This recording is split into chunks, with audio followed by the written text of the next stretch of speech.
الانسان العادي كيفاش الصباح كيوقف قدام الباب ما كيدير والو حتى ل 10 هو واقف، فوق مع 10 كيبقى واقف حتى ل 12 حتى تيخرجوا الدراري من المدرسه، كيبانوا لي الدراري خارجين من المدرسه وكيكون لابس، هذا وصف، كيكون لابس النضاله ديال الوالده صغيره عليه وقدمو خارج، وكيمشي على الصباع ديال الرجلين ديالو، وكتبان ليه شي مراه بغات دير الخبز، تقول لها حاجه انا ندير لك الخبز، كيهز لك الخبز وكيديه، وعزيزه عليه التان، وكيعزيز عليه توني لونسومبل بسروالو الفوق ديالو،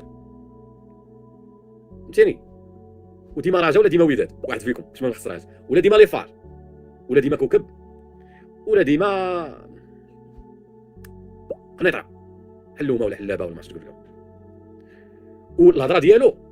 سوبر بريدكتبل، تقدر تعرفوا كيفاش غيرياجي في اي حاجه،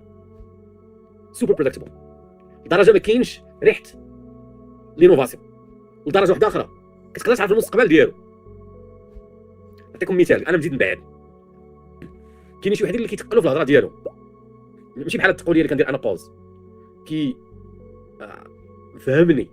بحال شي واحد سكران ولا فهمتيني، فهمتوا عرفتوا هذا النوع هذا؟ لا وهاد الشخصيه هو راه ماشي ديالو،